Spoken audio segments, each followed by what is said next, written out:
आज हूँ महान विप्लवी धरणीधर भूयांकर श्राद्धवार्षिकी। यही अवसर में ओडिशा माटीर यही बरपुत्र मानकर प्रति मोर व्यक्तिगत श्रद्धांजलि अर्पण करुछि। ओडिशार स्वाधीनता इतिहास रे विप्लवी धरणीधरंकर नाम एक अविस्मरणीय होइकी रही। विशेष करिकी ओडिशार एक आदिवासी उपांत अंचल केन्दुझर जिला। ये केन्दुझर जिले में आज को 150 वर्ष पूर्व ब्रिटिश शासन विरुद्ध रे एवं राजतंत्र शासन विरुद्ध रे सेतेबेले अन्याय और अत्याचार विरोध में षड़यंत्र करथिले।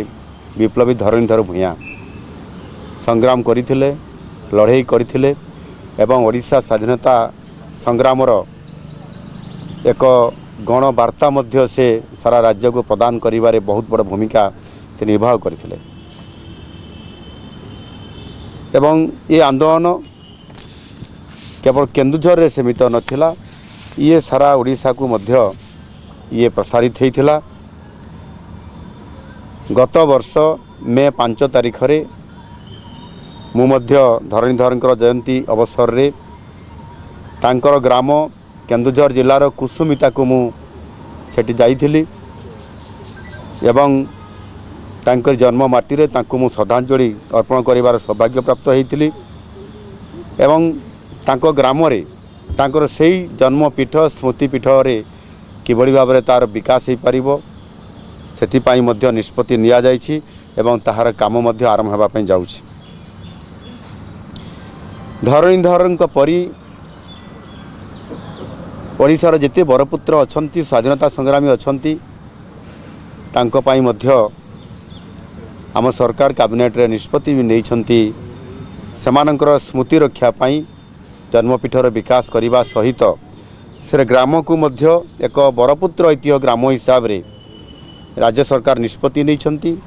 कैबिनेट रे यह अप्रूवाल होइछि एवं सेतिरे प्रथम दफारे 25 जन बरपुत्रंकर तांको ग्रामर विकास करिया पई आमे 345 कोटी टंका मध्य एथिरे अर्थ अनुमोदन करिछु। एवं जो बरपुत्र माने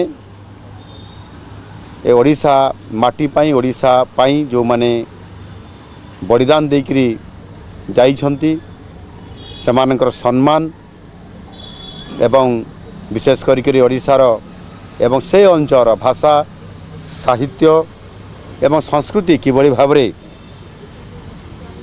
बंची पारिबो सेतिपाई प्रोत्साहन देबा आम सरकार ये काम करूछंती।